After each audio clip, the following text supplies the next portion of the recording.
Hey there, guys. Welcome back to the channel. I hope you guys have had a good week. Hopefully, y'all have had a little bit of a better week than the situation that I'm going to talk about in this particular video. But before I get into that, if you are new to the channel, if you've never seen the channel before, and this is your first time popping on in, and if you love hockey content, hockey jerseys, just anything hockey related. Like I said, if it's hockey related, I love talking about it. And if you guys love that, it would be absolutely awesome, and would mean a very, very, very, very much, if I could actually say that right, it would mean a lot to me if if you love the content. Hit that subscribe button, click that little bell too if you want to be notified of anytime future videos are uploaded. And with that said, I'm wearing the Coyotes again for not a good reason. So apparently earlier today, or let's see, when did this happen? I think it was Friday, or not very long ago.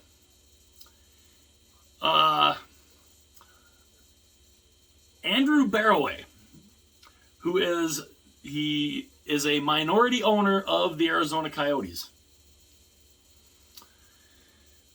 And apparently he was arrested, and he's been charged with a felony. Now, the article that I'm seeing here, he also, the league has jumped in on this right away.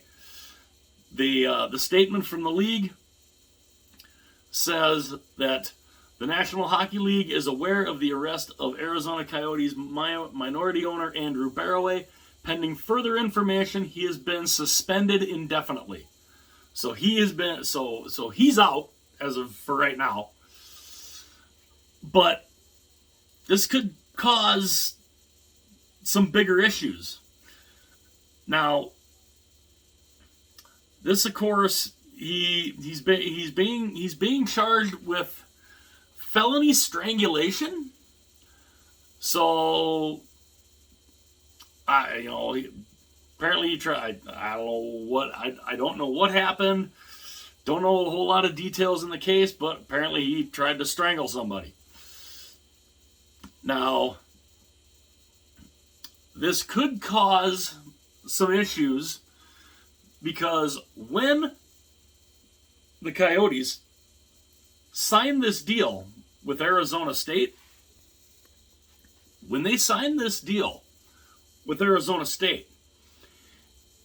it had a good behavior clause in the deal.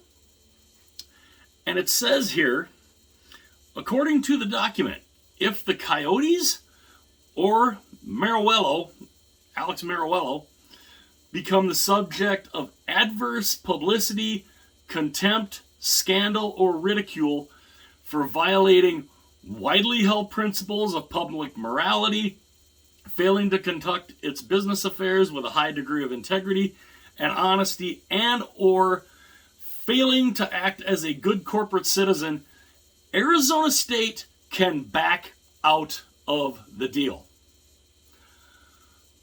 Now, whether or not they do that, I don't know.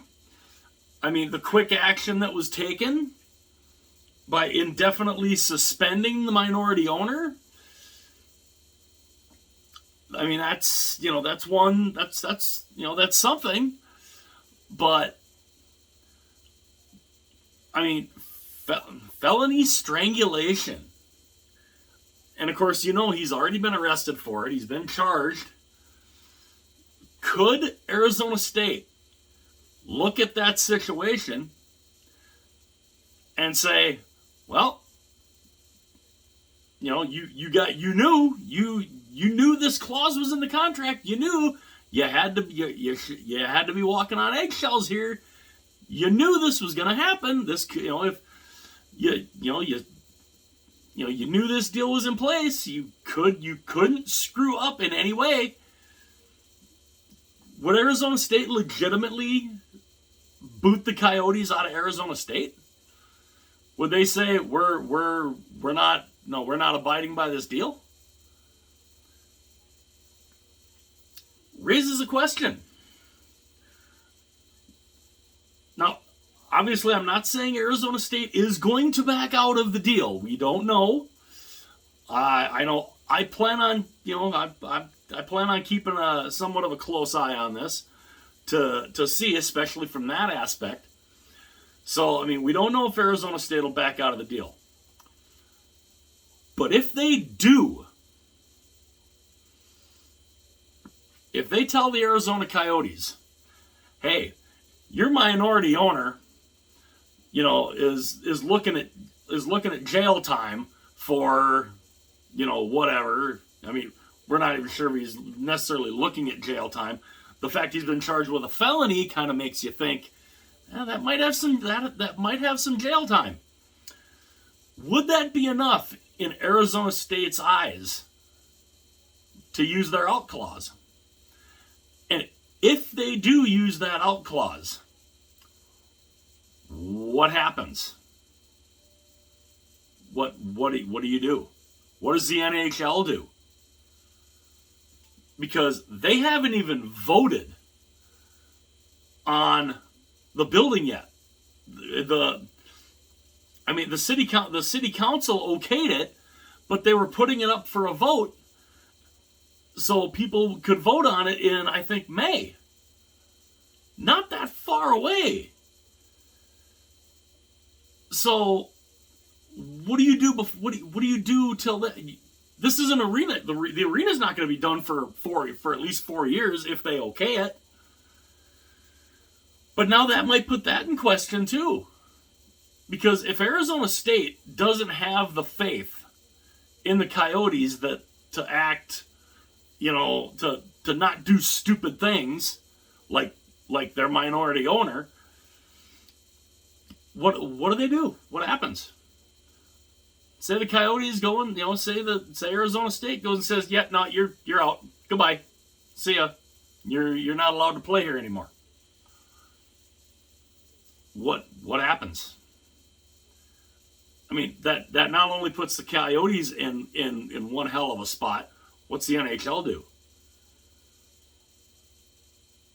Is that potentially what it takes to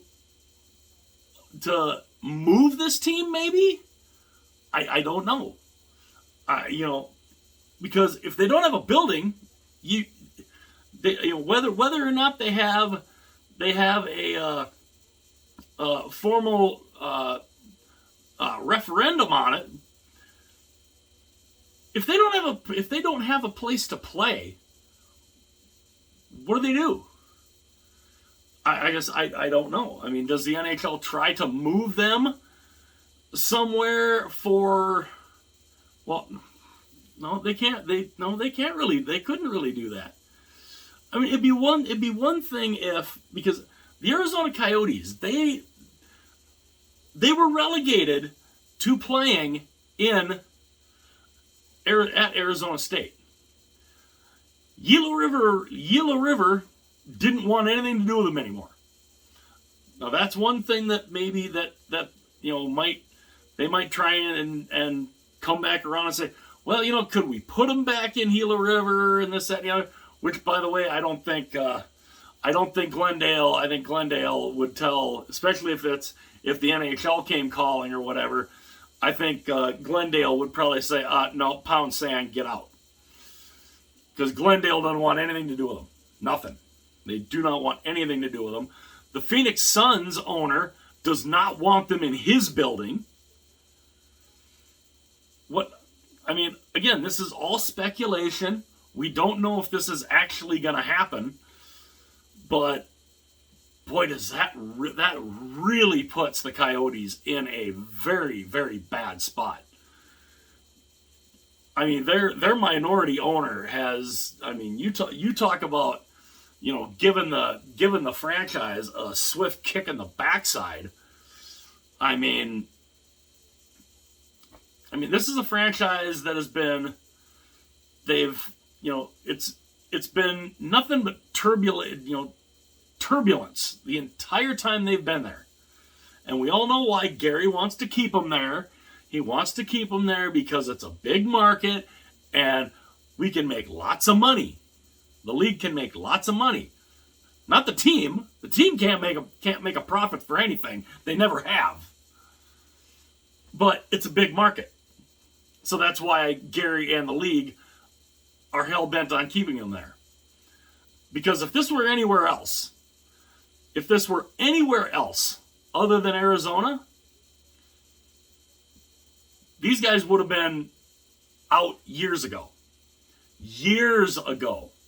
Probably at least 10 years. If not longer. They would never have lasted this long in Arizona. To me, they shouldn't have lasted this long in the first place. But just as it looked like they might actually start to get somewhat stable, which I still think the whole 30-year no move clause is dumb. Just, because what happens if they have a couple of good years, fans like them, whatever, and then they go right in the toilet again, and all of a sudden the fans stop coming again. You can't move them for 30 years. How are you gonna do that? How are you going to keep? And I don't know. I don't know how that whole thing's gonna turn out. But depending on the results of this, I mean, it might not even get to the voter referendum. If Arizona State tells them that, hey, you violated this clause, we aren't putting up with it, you're out. I don't know. I don't know what the league does. I don't know what the Coyotes do. I don't know what the league does. Gary has just, I could just picture Gary just stomping around his office. God dang it, son of a... I could see Gary doing that because of this. Because this has been his thing for so long to keep them there. I could very easily see him just stomping around his office wanting to throw things against the wall. But, obviously this is still a developing story. We should hopefully get some more information. And yeah. But, it's bad enough that the minority owner gets arrested for felony strangulation. But the bigger issue for the team as a whole, is what does Arizona State do? Do they decide to exercise that good behavior clause? And if they do, and they boot the Coyotes out, what happens? I'd love to know what you guys think. I'd love to know your guys' opinion. What do you think happens? Does Arizona State invoke this good behavior clause? Or do they not? If they don't, then, I think, then you won't have to worry. But what if they do? That's the question. That's the question. I'd love to know your guys' opinion. What if the Coyotes exercise that clause, the Coyotes get booted out of Arizona? What happens? What happens to the Coyotes? What does the league do? I'd love to know your guys' thoughts on that. And if you haven't done so already, again, it would be awesome if you would hit that like button, hit that subscribe button, Click the little bell too if you want to be notified of any future videos. And yeah, just another, what seems to be just another black eye in the drama that is the Arizona Coyotes. I will see you later.